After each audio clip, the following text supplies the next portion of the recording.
Hello viewers, I'm SB and welcome back to Total War Warhammer 2, The Twisted and the Twilight, where hopefully our technical issues are a thing of the past. Sorry for the delays. Unfortunately, I have no idea what I did to fix it. It just started working again, so that's concerning.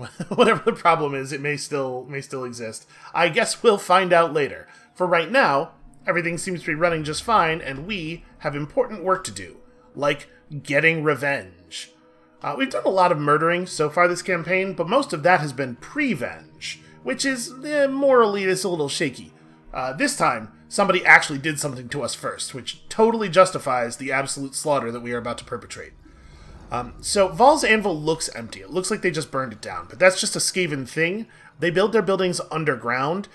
My guess is that they took this over, and they built a settlement beneath it, based in no small part on the fact that this is marked as a hostile heathland. So, the big downside of that for us is, although their army took a bunch of damage claiming Val's Anvil, they'll be replenishing at friendly settlement replenishment rates while we're moving in to take them on. So, we have a lot of unowned territory here to cross where we will not be getting any replenishment. And I think if we were to run down here, there's a pretty good chance that the Tretch's army would just jump out in a much better state than the last time we saw them and totally murder us. So, I think we're going to go past Storag Core. We're going to walk around this way. Since we have an alliance with the Exiles, this is friendly replenishment territory, and we can be healthy by the time we make it to the temple. And probably Tretch is just going to the temple anyway, right? Unless he wants to declare war on Alithanar, which I do not think he's going to do. I mean, he totally could, I suppose. But it's not a good idea to open up a second front if you don't have to. My guess is he's going to the temple. Alright, and then we have a whole bunch of money and an empty building slot. And also 84 forest health, so we're actually getting pretty close to this ritual. So, what do we want to do with our kindred and our money and our building slots? Obviously, we can keep upgrading this stuff. What do we get for turning this up to level 3? We get an extra hero capacity. Oh, no, okay, we already get +1 Glade Captain capacity from this one, so that's not actually different here. We should actually do that. We should hire some Glade Captains. And then this will give us access to Blade Singers if we build an Azrai Armory, which is one of our purple buildings. That's an anti-infantry armor-piercing unit. Honestly, probably pretty significant. If we're going to be up against Skaven and likely Dark Elves a lot, those are pretty infantry-heavy armies. I guess the Dark Elves kind of have a lot of cavalry, too. I don't know. This unit seems like they might be pretty good. I think we're probably going to buy this upgrade. And then these Wildwood Rangers are Glaive Infantry. So it doesn't actually say they have anti-large. I would expect them to have anti-large. Weird. But they're, yeah, largely armor-piercing. Okay, I mean, this seems good. This is going to be almost all of that money, though. Do we want to build a new building first? We could build that tech building. So the first level of it allows us to get shields on our Eternal Guard and gives our archers their special arrows. And then the second level lets us get the Blade Singers. That's, maybe. We could also pick up a magic building to allow us to recruit more spell singers. See, we have 3 different schools of magic available. Right, we could upgrade this. We cannot upgrade this, because we have to do the Ritual of Rebirth first. Is it good enough to justify all that difficulty? All of your armies are immune to mountain and snow attrition. Actually, probably quite relevant if we have to go hunting Norskins for one of our Confederation quests. And plus 10% missile damage for all of your units in all of your armies. Yeah, okay, that's pretty good. It also puts a Forest Dragon in the Witchwoods Garrison. Yeah, that's a pretty solid building. Alright, so we'll worry about that later. What else could we build? We already have defenses. The Undergrowth Lookouts will let us keep an eye on whether Skaven are starting to build a settlement underneath the Witchwood. I don't know why I can never remember the name of that. That is a thing we have to worry about. We have Skaven on our borders. But I'm not... there's a lot of better stuff we could do with this slot for right now, I think, probably.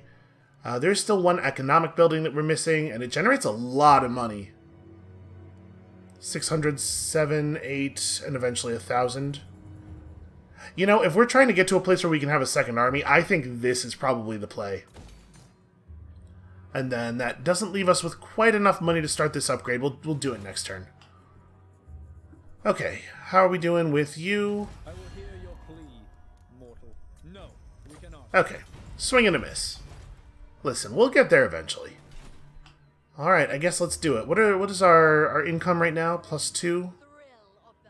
Okay, we can handle this. Probably. Actually, can I... No, they don't have a target. A big part of the downside of the Skaven settlements not obviously being settlements is that you can't issue them as war coordination targets to the AI. You have to be able to point at something that you and your partner are both at war with, you know? What is this? This is bad. Okay. Nagarond, the mightiest Dark Elf nation. In fact, right now, the mightiest nation in the world is declaring war on us. That's not ideal. I would absolutely love it if the Exiles would join us here. Okay. Yeah, that's bad news. We're strength rank 80. They're strength rank 1. So, it's hard to know exactly what kind of military they've got going, but that could be a real problem. The good news is there's a lot of just, like, empty territory between us and them, and they might be distracted trying to settle all of it, and them trying to do that might put them into conflict with Clan Rictus, and them working toward us may accidentally end up relieving a lot of the pressure that we're under right now. We'll just, we'll have to hope, because also, obviously, there are other ways that could go down.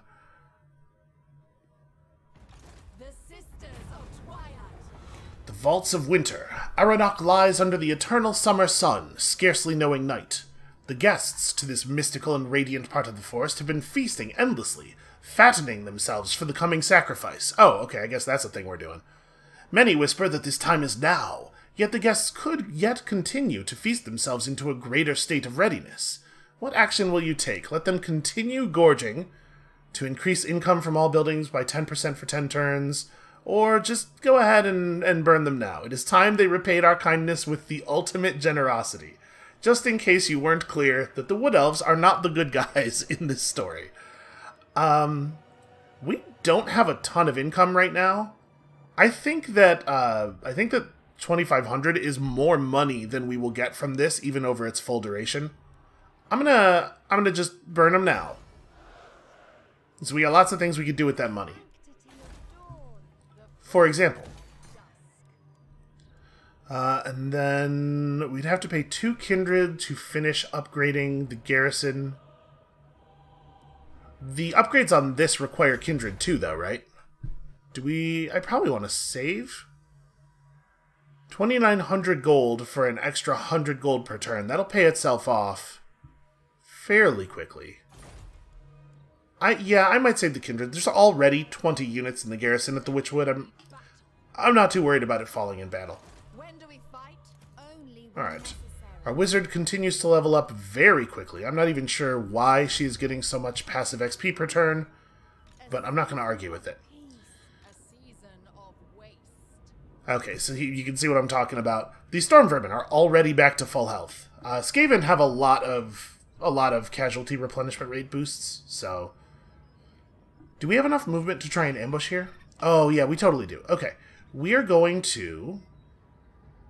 Right up here... Oh, wait, hold on, let me go out of March mode first. Can we get within the reinforcement range while still having 10% movement left? Yes, we can. Just barely. Alright, so we're going to move up into reinforcement range of the settlement, and then ambush, and hopefully Morphage will not see through our brilliant plan here, and we'll just attack the temple and we'll reinforce and horribly slaughter him.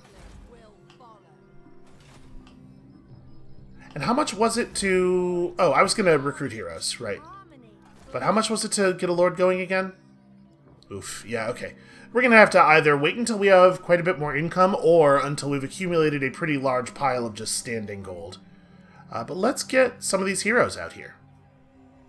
So one thing that I always really like to have is a hero just running around on the map to scout in any direction that there might be enemies coming from. So we're going to recruit one of these as a map action hero, and then the other one will probably fold into the army, because they have my favorite embed hero ability, increasing the movement speed of the army that they're in.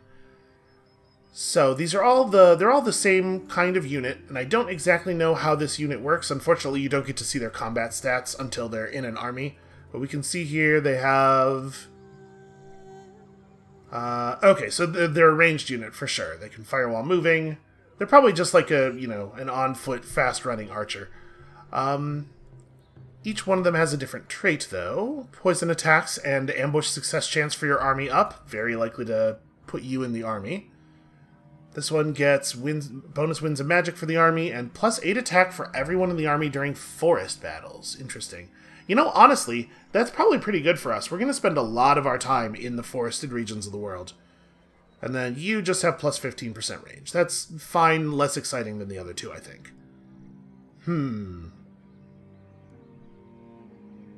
I think we're going to take Sestashal into our army, and we're going to get Varsio out here as a scout, and occasionally we'll benefit from that ambush success chance thing, because it does apply to all armies that are in the same region as Varsio.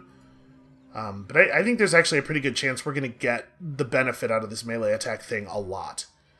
So, this is going to be most of our money right here.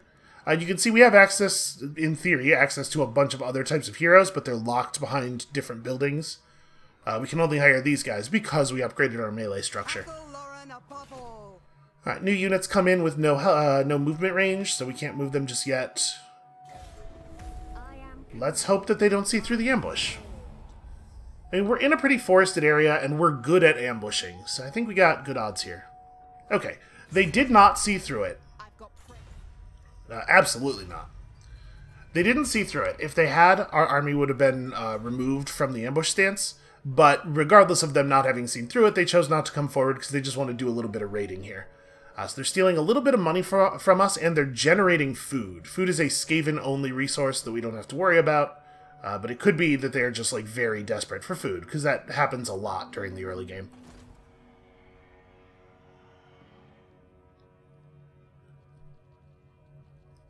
I wonder if they're close enough for us to catch them. We've encountered the Bowmen of Orion, which are in a in a forest like way down to the south.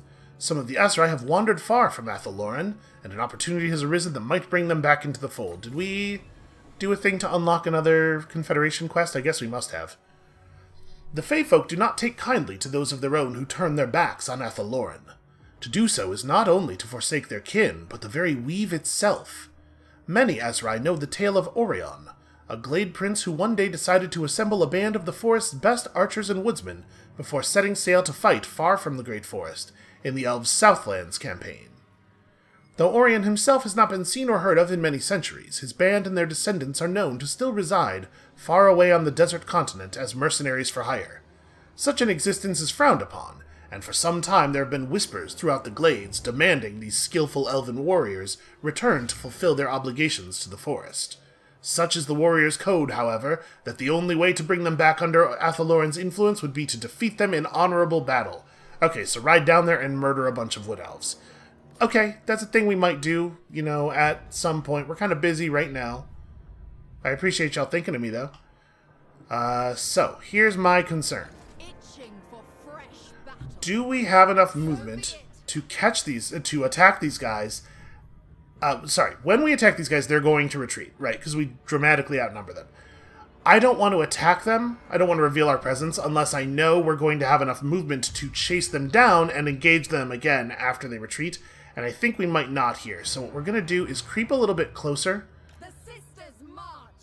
into these woods over here with their 75% base ambush chance. And we're going to try to remain invisible. And so if he comes forward to attack, he gets ambushed and destroyed. If he just sits there, he gets caught by us next turn and destroyed. And let's see. Varsio's just running forward. Sestashal is to join the army, although it looks like I can't quite reach him this turn. Okay, and we don't have enough resources to... Oh, we're short money. Okay, that's fine. We won't be next turn, because I'm going to murder a bunch of gold out of those dudes.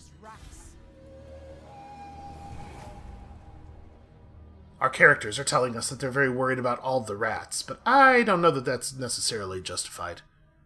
Okay, that's interesting. Clan Scryer just declared war on Talsin. So this is one of the more dangerous Skaven clans that starts its game just south of Athaloran, declaring war on the most powerful of the Wood Elf forces in Athaloran. We should try to keep an eye on that, because if it looks like the Skaven are actually going to take the place over, we probably want to go and help. I would prefer that this territory continue to be held by people who are friendly to us, or at least potentially friendly to us. Azrai, Asur, Druki. So these are the elven names for the three subraces of elves. That's Wood Elf, High Elf, and Dark Elf. Carried by elegantly hewn ships, our cousins have traveled from the distant lands of Ulthuan to visit us. After so many long years, they have finally deigned to visit their forest brethren. Is this a gracious visit or an omen of arrogance? Well, if we're talking about High Elves, it's definitely the latter, whether or not it's the former. Do you consider this a slight or a blessing? Will you grant them an audience with the Elven Council? If we do so, we take a public order hit. I think our public order is actually in a pretty good place. And then diplomatic relations up with High Elves, including Alithanar. He's a High Elf. That seems pretty good. Or we could turn them away, they'll be real mad at us, and we get a public order and leadership boost. I do wish that in cases like this you could minimize the event window to take a look at your stuff, because I'm not 100% sure how we're doing on public order, but I don't really want to make enemies with the High Elves right now, so I think we're gonna let them in. Our kin have traveled far, with gladness in their heart, potentially. Oh, and also Lord Daith has sent Will, Vol, etc. anvils. So if we're trying to build up toward having a new lord, we definitely want to make sure we have equipment for that new lord. Although we also have a bunch of new heroes. You know what, just give me a weapon. I think whether or not we're trying to build up for the new lord or we're trying to equip our new heroes, a weapon is the right call. We finished researching Drakira, and we got ourselves a Twilight Spear. Missile strength plus 5% for all missile units in this character's army. Yo, that seems like a very good spear. And these guys did not go anywhere, so Sestashal's the one we're taking into the army. We're just going to kick out one of the lower level Eternal Guard to make room. Alright, so as a combat unit, what do your stats look like? Very solid missile strength, not a ton of ammunition though. 50 attack, 45 defense is like okay as a melee unit. You have a 35-point bonus versus large. That's very impressive. So when you see a bonus versus specific type unit like this, they're always represented in the weapon damage area, but that bonus applies both to weapon damage and to melee attack when fighting the appropriate type of unit. So Sestashal has 85 melee attack when fighting, horses and dragons and stuff, which is actually very impressive. Let's give you some stuff. Sure, take on a dragon helm. Turns out we have a loose helmet. We stole that from a Skaven, right? And do we have any followers who are not assigned? No, okay. And now I think we do the thing. Oh, actually, before we do that, we should have Varsio go mess with them. So heroes that are running around on the map as individual agents can perform various actions against enemy armies and enemy settlements, and doing so gets you XP whether you succeed or fail. And the biggest modifier on your chance of success or failure is the level of the hero performing the action. So you really want to make sure you're doing actions as much as possible early in a hero's life to get them leveled up so that they're better at everything. So even though we're slightly less than 50% likely to successfully assault these guys, let's do this. Let's aim at these storm vermin with halberds. Try to assault them. Actually, you know what? The storm vermin with the shields, because our composition's pretty archer heavy. Go get them.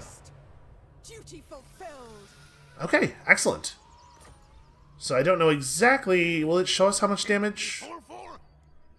Yeah, I don't remember which one we targeted, but some damage was done. Actually, a significant number of bodies were killed there.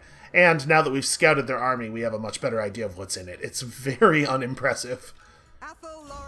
Alright, that was a whole level worth of XP for you, and you're going to focus mostly on map action type stuff. So let's pick up the ability to wound characters first. The Sisters of Twilight. And now we reveal, we charge. They're going to break and run, I'm sure. Yep. And we have plenty of movement left.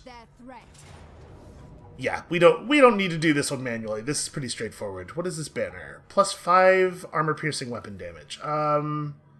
We'll just give this to our highest level melee unit. Weapon damage refers to the damage you deal in melee. Missile damage, or missile strength, is the stat that determines how powerful your arrows are. So this would do nothing on the archers. Otherwise, I would give it to them.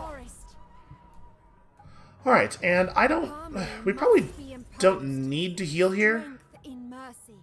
This is a pretty small amount of money, but we might do this one just for the physical resist. Or, no, you know what? I'm going to execute the prisoners for the missile strength buff. Alright, we've lit Daith's Forge. It's a thing we're very good at on account of, you know, all the murdering we're always doing. Ooh, wow, that spear gets even better. When do we fight? Only when necessary. I really like this this Forge of Daith stuff. I like having a lot of reasons to be winning battles all the time. So we probably don't have to take Lightning Strike right now. I want to have access to it, and we will grab it. But I'm kind of thinking, let's start by reducing the upkeep cost of this army, because we're trying to get ourselves into a place where we have enough income to run that second force. And what is your stuff? +5 melee defense for all allies within 30 meters. Eventually upgrading to +10 defense for allies within 40 meters. That seems like a pretty good buff. And then you have like one line that is about your melee stats and another line that is about your range stats. Okay, interesting. Eventually you can get on Eagleback. Let's, let's start with increased mobility. Even more movement range for the army. Of course that's the right call. What am I doing? And then I guess we should probably... Here, we'll step just a little bit back over the line here. Or can I? No, we've moved too far to go into replenishment mode. Alright, we'll step back over the line, get a turn worth of replenishment, and then charge Val's Anvil next turn. And I think we should probably be able to reach it. Okay, what are we looking at now? Well, that seems like a winner. Movement speed in combat up for all armies is like, it's fine, but +5% is pretty weak. This seems like it's going to be hard to pass up. 10% physical resistance for all of our infantry units. Okay, we do want to take this before we recruit our new lord, and actually, it would have been nice to get it before recruiting the heroes. Honestly, though, it wouldn't have been worth delaying for it. So we'll maybe look at that in the near future. Okay, I think we do want to upgrade this. And you know, our income's coming along. It's getting better. Will Elithanar take our pact now? I lurk in shadow. Not this time. Okay, but we're trending toward positive 34 reputation thanks to that event. We'll get there. Although actually it may not matter too much. We're gonna cap out health in the Witchwood before we get him to turn around and be friendly. The unbridled glory of battle. So hopefully once we take Val's Anvil back... Oh, never mind. I was about to say hopefully we will have left Clan Rictus weakened enough that they'll want to surrender to us. Yeah, that's going to complicate things a little bit. He's got a full-sized army in there now.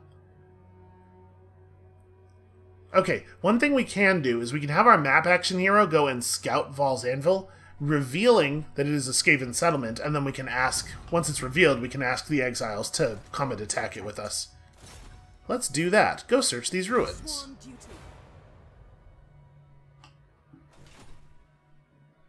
Mission successful. Hey, what a surprise! There's Skaven in there. Defender of the domain. Okay, so... next I think we're going to take Specialist, just a little bit of improved ability to do all hero actions.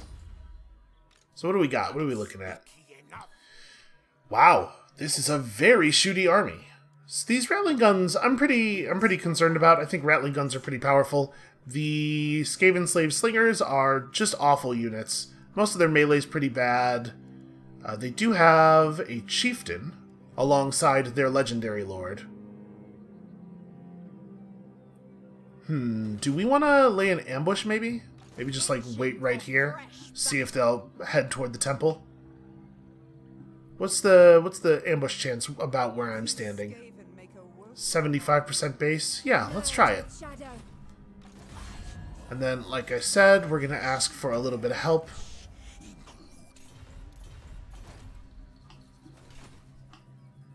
They don't always answer your call. Hopefully they'll answer that one pretty quickly. And you're showing 15. Ooh, I would love military access. Let's see if we can get them both. Okay, that is excellent news. So now that that's the case, we'll be building reputation with him toward an even higher value, which will make it easier to get that defensive alliance, which will make this friendly. Although again, maybe we don't even care about that. I mean, it's just good to have friends, right? It's good to have somebody who you can trust to have your back, so that you don't suddenly get declared on multiple fronts all at the same time. I don't like that. We'll send our scout to follow that army. I would love to go take Val's Anvil, but we need to be reasonably certain that that army is more than a single turn of normal movement away from us. If they marched to the north, then we should be pretty safe. See the what do you call it? The Tomb Kings took Clark Errand, which is probably good news for us. Defend Lauren. Yeah, go see what's up. Where did those guys go? They probably went all the way to Venomglade. They're probably sitting in Venomglade, which is tricky. I don't know.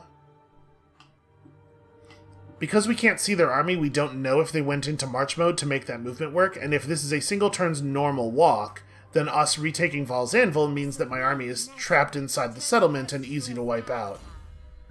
I'm a little nervous about coming over here and grabbing this right now. Okay, so we are very close to being able to take Arcane Conduit. Let's grab Earthing. We have a couple of spells now that we'll want to overcast a lot. Reducing your miscast chance reduces the chance that you will accidentally blow up your caster, which is a thing that I have done on many occasions. Yes, agreed. You know, we'll get even closer. We'll lay an ambush down right here. An ambush. How delicious. And then we have a scout keeping an eye on Tretch, so we'll see if he leaves that settlement. And I think for the moment, a lot of what we're doing is just waiting for Rebirth. I think we can do this now. Yeah, let's cap out the garrison there. When we do the Ritual of Rebirth, does it say what'll happen? No. Okay. I don't know if we'll end up actually needing a strong garrison there, but better safe than sorry, right? We do need to get in some fights, though, because, like, a huge percentage of our money so far has come from killing people. This, like, sitting around and generating income thing is not really our style. So we didn't see an army leave Venomglade. My guess would be that the Clan Rictus is probably still in there. Fortunately, this turn we can have our hero check. Hopefully you guys are seeing why I think it's valuable. This has been a really good example of why it is valuable to have a couple of map agents running around looking at stuff for you. Okay. Now they're going to help out with Val's Anvil. Glory to the Hunter God. Unfortunately, hero actions always cost money. And that's pretty expensive relative to what we got going here. Okay, Tretch is in march mode. With incomparable strength. My suspicion is he had to march to make it from Val's Anvil to Venomglade in one turn, which means he won't be able to get back in a movement mode that's actually able to attack us. So we're just going to go ahead and reclaim this. Harmony shall reign. And I do think we will occupy it. Okay. Sisters have become confident attackers, even more leadership for our army. And of course we've relit the forge, because we will always relight the forge. These Skaven make a woeful mob. Alright, now I think we want to take our defense buff. This seems like a pretty pretty good unit. So you just like keep the Glade Captain just behind your melee line. They can fire over with their bow and give the buff to as many of your melee as possible. Also, we are leveling up this guy. Let's take another level of Specialist. I really do want to max out Wound as quickly as possible. It's really important to be able to fight off enemy agents.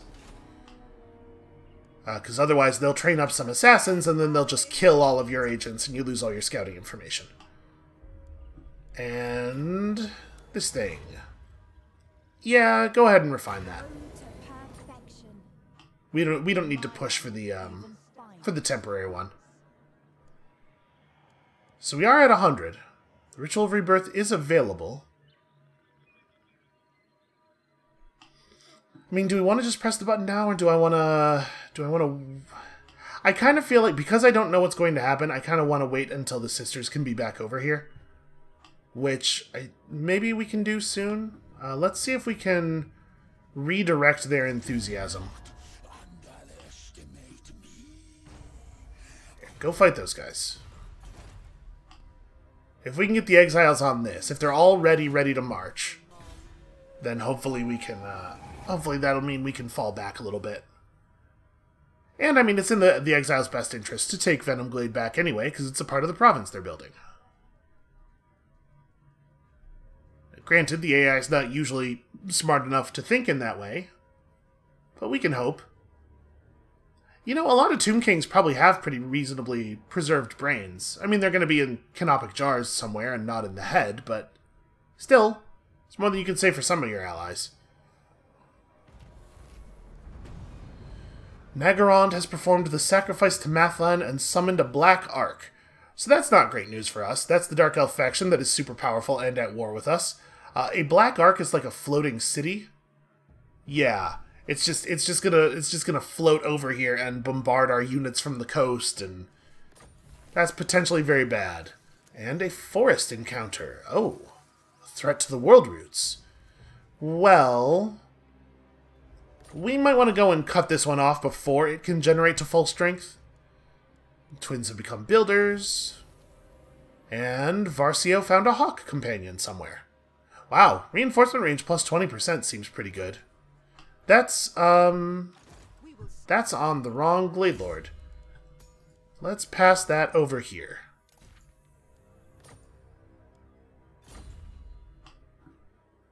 Athel Lauren above all. Okay, so more levels of wound. And do we want to just harass this army? Oh, we could actually try to wound their hero out.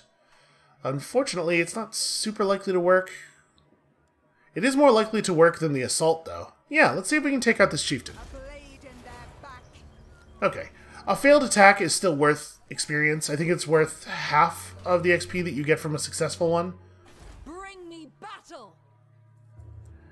And do I want to have the sisters move toward that? I think we do. Oh, actually, we can reach it this turn? Man, I really have prioritized campaign movement. Well, yeah, let's do that then. Sorry, I should probably, you know, move to it instead of just clicking on it. Let's go fight this threat to the world roots.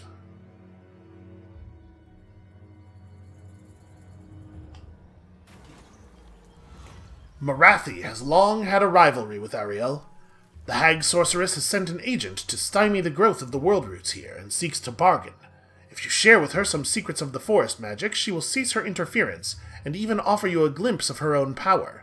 The tree spirits insist you spurn her advances and water the forest with the blood of her agents. Yeah, that sounds like the tree spirits, all right.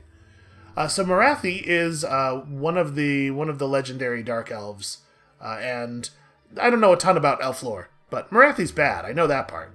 So we could accept her deal, plus 50 diplomatic relations with the dark elves, but we'll suffer -5 public order, and our other public order penalty hasn't faded yet, right? So we probably don't want to do this. Also, 10 forest health for the Witchwood, which is weird. Or we could attack her, also get 10 forest health for the Witchwood, lose diplomatic relations with dark elves who hate us anyway, get a whole bunch of bonuses. I mean, this seems like the pretty obvious choice. Oh! I guess I misunderstood. I thought that the first time that this happened near us, I thought it said that if we got there early, we would, like, the enemy wouldn't have built up to their full strength yet. This is definitely a full-strength army, and actually it's pretty dangerous. So they got these great big ballistas, which are going to be extremely dangerous against our giant hawks, and also they are pretty good against infantry as well. They got Dark Riders and Cold Ones. These are like big chariots pulled by dinosaurs. They have Doomfire Warlocks, which is like poisonous magic throwing cavalry units. This is I'm not sure that I like our army against this. A whole bunch of Black Ark Corsairs. I would like to decline the attack. Reasons forsake us. Yeah, that's a problem. Duty. Oh, and we don't What is this? have a lot of movement left. Uh-oh. Hey, Haghal. Can we get a defensive alliance? What if I gave you all of my money? 3620. Because if we can get this guy to agree to ally with us, then, yeah, that's not going to happen. Is there anything else that you would like? I will join in your wars. I offer to declare war on all of your enemies. Okay. Alright. Cool, cool, cool. So, we may have gotten ourselves into a little bit of a situation here, declaring war on... I mean, listen, we were going to end up at war with all the Dark Elves, no matter what, right? We also entered war with the Drowned, which is a faction of vampire pirates led by a crazy opera ghost, and that if that sounds like a totally amazing idea, it really is. They're a super cool faction. They're also really far away. I'm not too worried about them. But now, if this army comes to attack us, we get Haghal's defenders as reinforcements, which will probably help us survive. Do I have enough movement to do anything here? No, we could march mode, but we don't have enough movement to get out of their attack range even. Yeah, so we'll just sit here and get defended by Haghal if they come over. I think that's actually a pretty scary army for the point in the game that we're at. To be fair, it is my fault that our army is mostly at, we're using, like, the least good troops available. I should have spent some time, like, revolutionizing our forces after we upgraded our recruitment buildings. We shouldn't all be on all base Eternal Guard, at the very least, for our melee. So it's a little bit of laziness, mostly, on my part.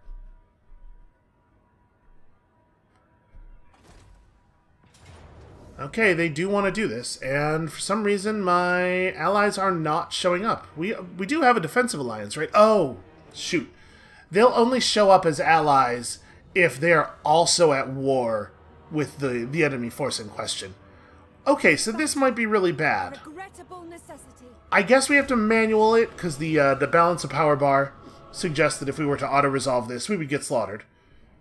Yeah, I'm a little worried about this. This is going to require some good play, which is a thing that is in short supply around here. So what do we need to be particularly wary of? We got to make sure that the eagle bolt throwers are not able to shoot down any of our eagles. That's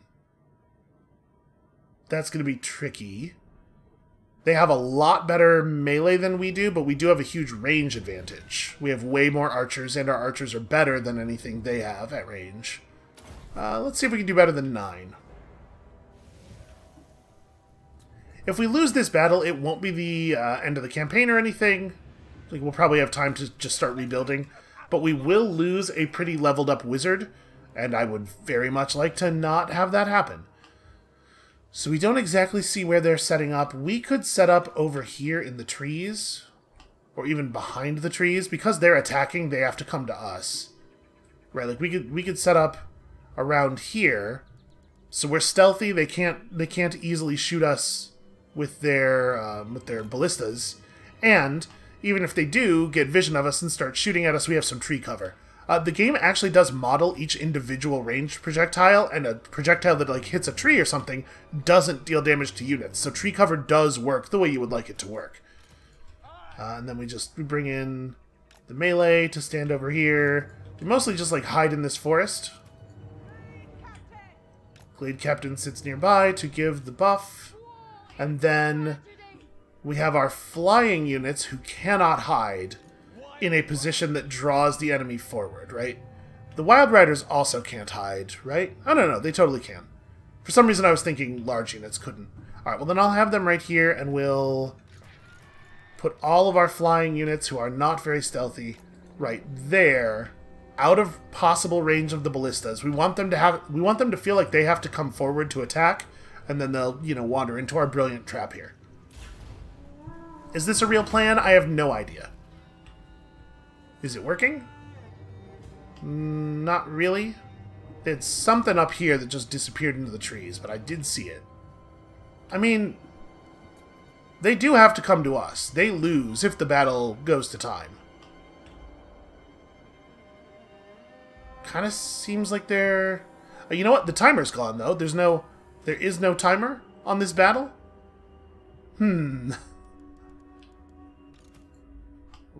Well, there's supposed to be a timer. Alright, let me try something here. There's supposed to be a timer for exactly this reason, so that you can't just attack and then refuse to come forward. We're gonna bring a unit of eagles around this side. Do you want to try to do this in such a way that I can see their stuff? Okay, they're starting to move forward. I was gonna try to flank up the high ground and see what we can see. Let's pull the eagles back. So this is one of those bolt thrower units. The range on those is actually very impressive. Your orders! With haste! Hawk Riders way back. I like the fact that they're willing to roll this thing as far forward as they are, though.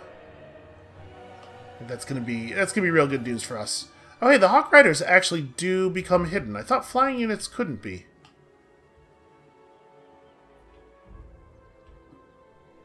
So they got their Warlocks and their Dread Knights and stuff. Actually, you know what? We might want our Wild Riders to withdraw a little bit here, because the way I'm drawing these guys forward to put them in archer range is a little bit drawing them into my my hidden cav.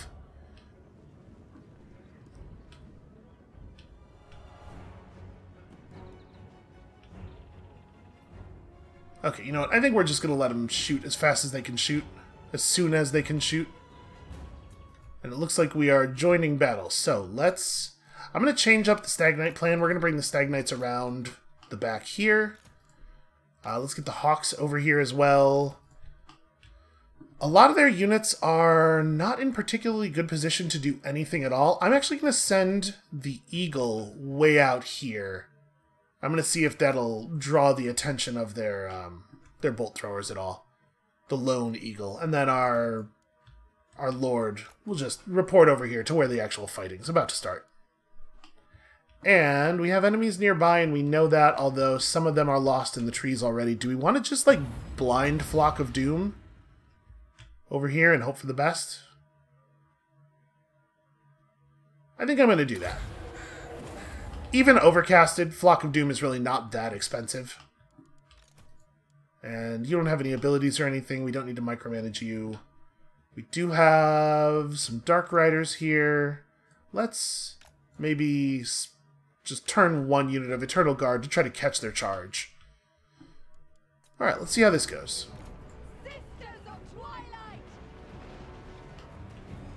Alright, so that opening volley, obviously hitting pretty hard. They are bringing a lot of cav around the side. Let me get some more coverage over here.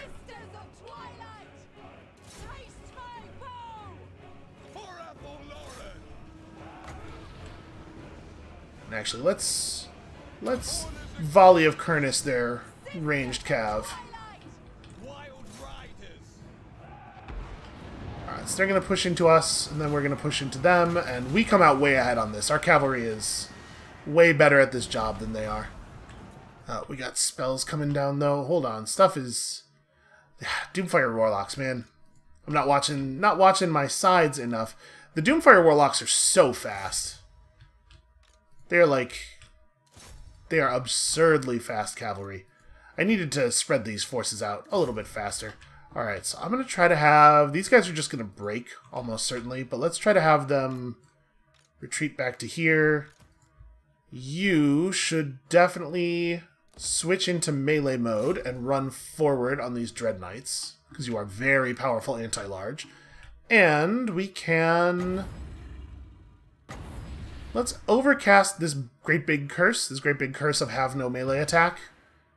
We can definitely buy ourselves a little bit of time to reposition. Yeah, they just have a lot of effective cavalry, which is a real problem for me. Let's see. The Great Stag Knights are not breaking down those Doomfire Warlocks as quickly as I would have liked. As quickly as you would think they would, based on their stats. I think we can have these Eternal Guard turn and go here. It looks to me like these Dark Riders are just, they're not very long for the world. And then you guys need to march forward. We pulled 2 units over to the side. This unit doesn't have orders yet. Yeah, I guess just go and engage. And then as soon as that curse goes off, we're gonna hard cast a Flock of Doom as well.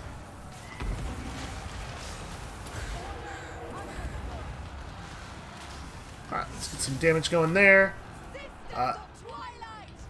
As you can see, it just gets to be a lot, right? There's a lot happening.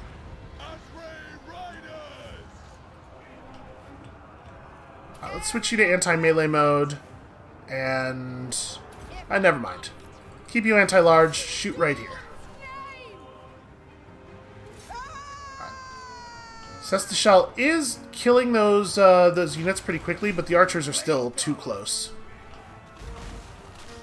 Yeah, and we are losing bad melee troops at an incredible rate.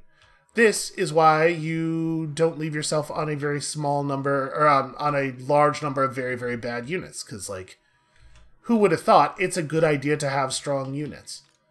Again, this is just laziness on my part, really. I just didn't put forth the effort to go back and recruit better troops. Alright, let's pull this unit of Eternal Guard over here. It turns out they're not going to be needed, because that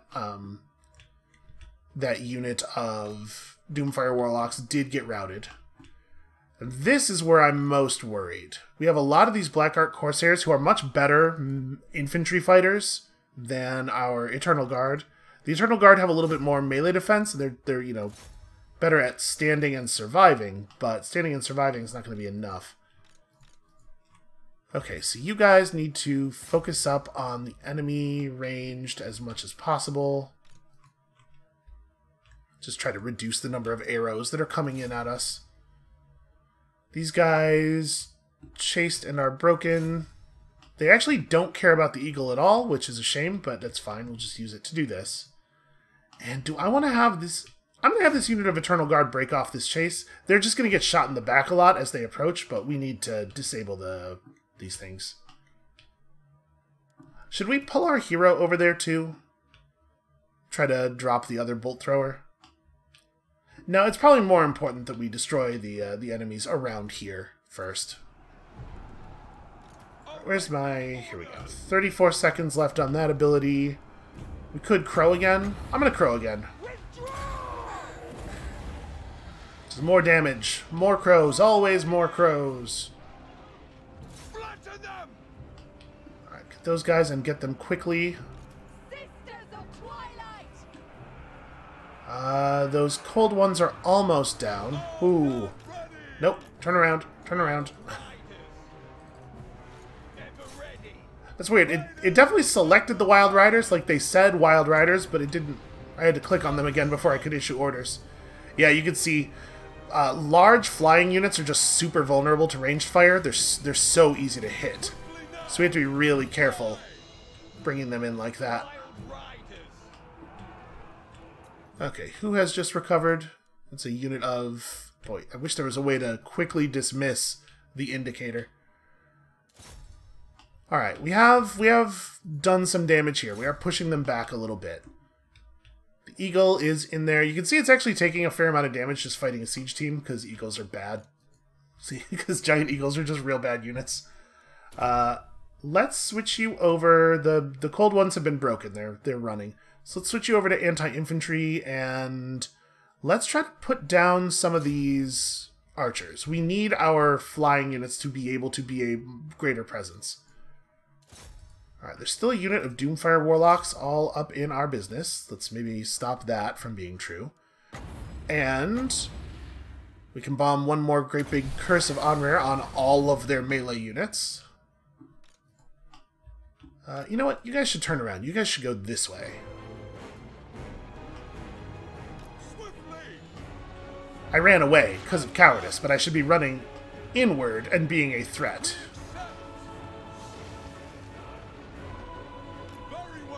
And the Hawk Riders can shoot while moving, so they're still contributing here a little bit.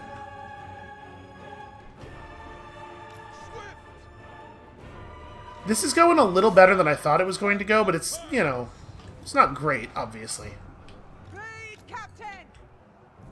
Get over here and help with this. You don't need to chase the runner.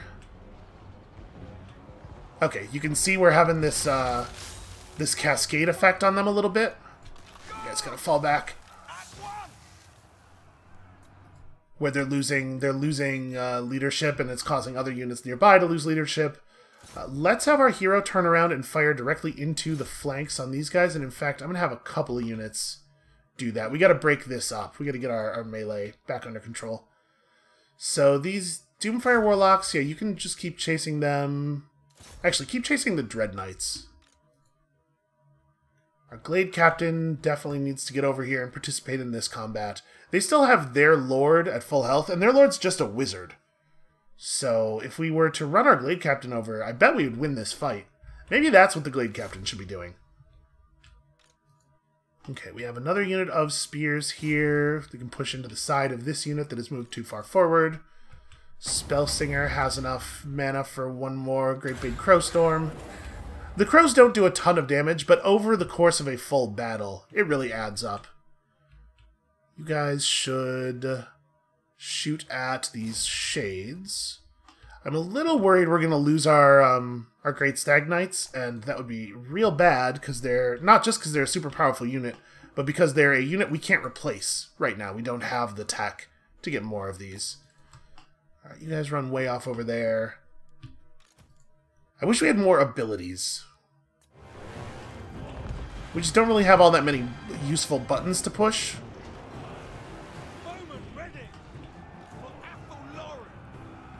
Alright, I'm just gonna have these guys like run out of the battle entirely. Spears, get over here. This bolt thrower crew is almost broken. There we go.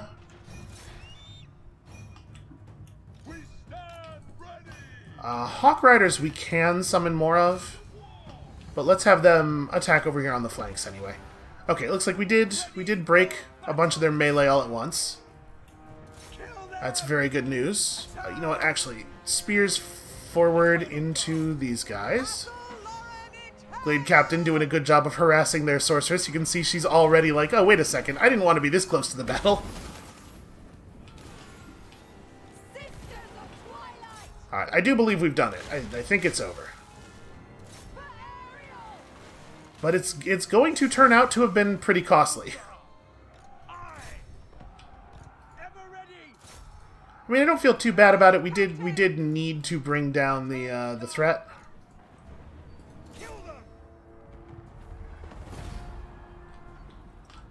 I forgot about the fact that that Elithanar would not be at war with these guys because they're not a real faction, though. That does make that that defensive alliance play pretty suspect. Okay, not so good a victory. We didn't actually lose any units, and we did manage to rack up a lot of kills on some of them. Like these Great Stag Knights are going to be max level before too much longer playing like that. I'm assuming that this army won't be completely destroyed because they were defeated in an attack. So they'll fall back and they'll be able to come at us again, but we did completely remove a couple of their units, and everything's so beaten up that I have to imagine, especially with our archers as healthy as they are, the second battle is going to go terribly for them.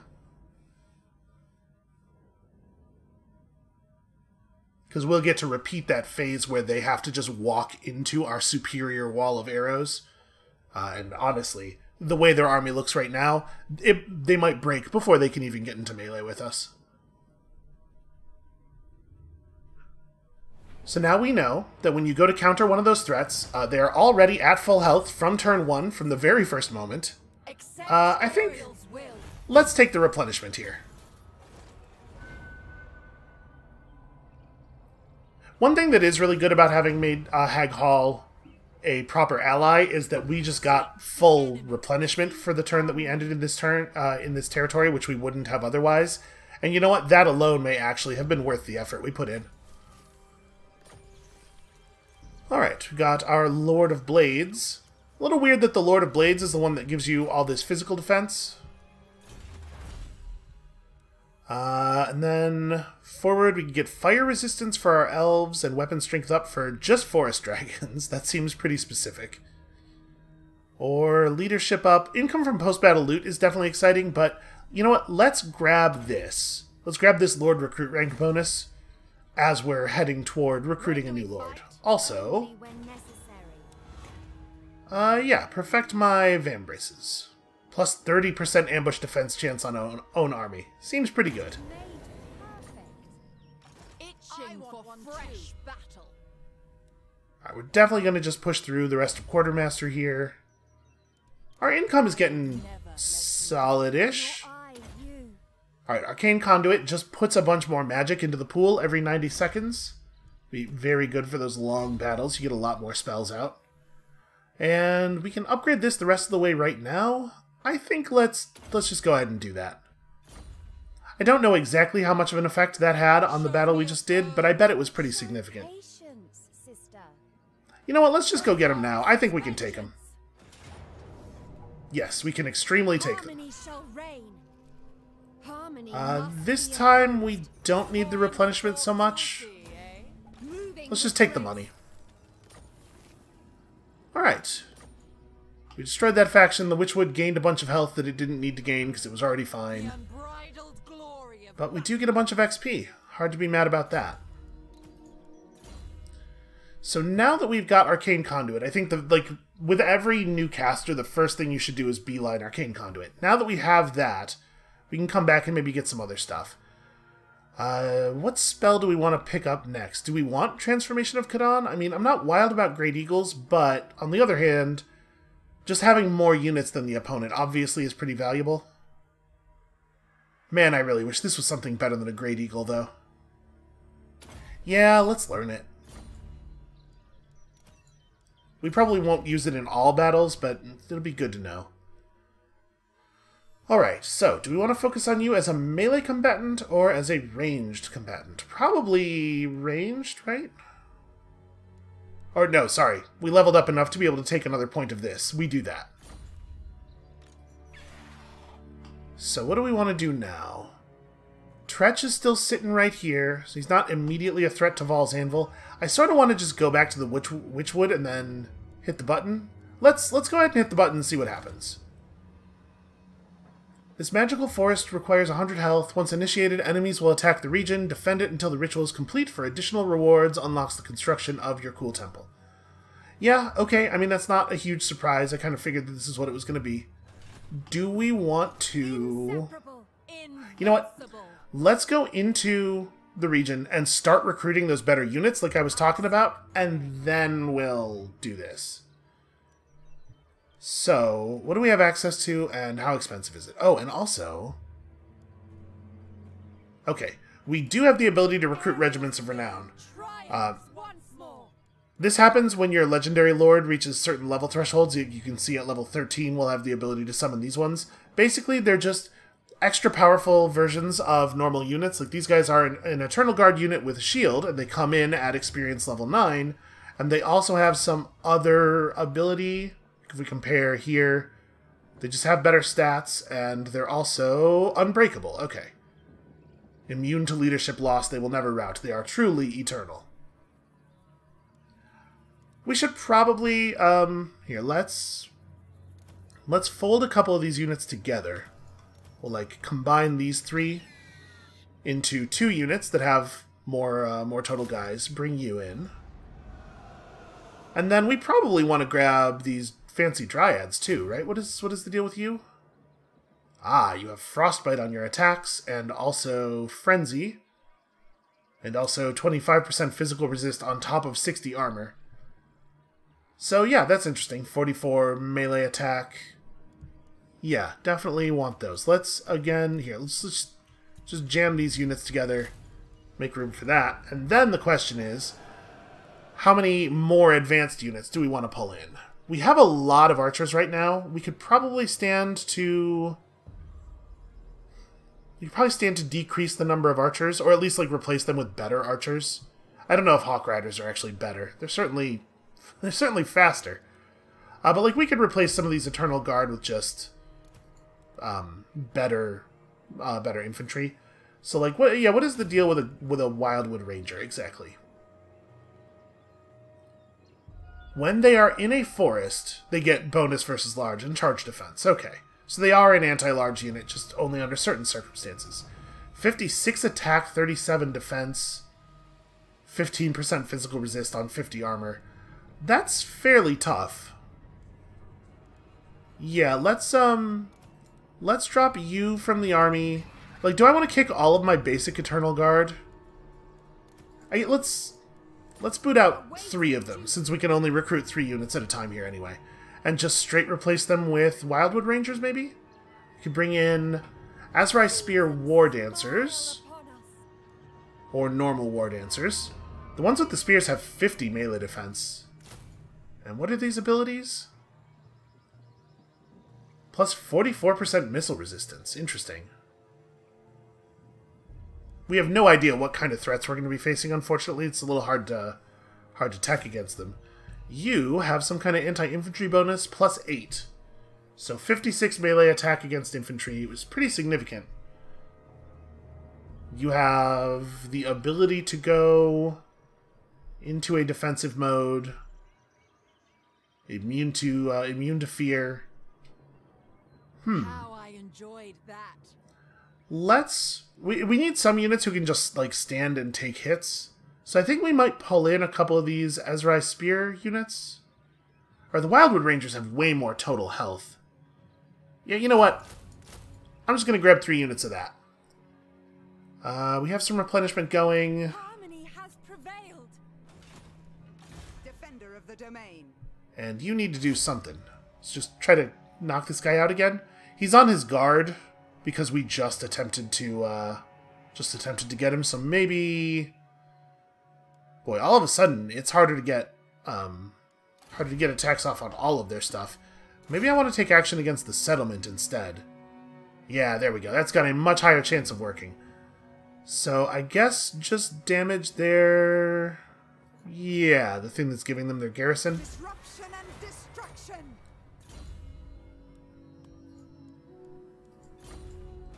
Alright, we just want to make sure we're continuing to push our level up.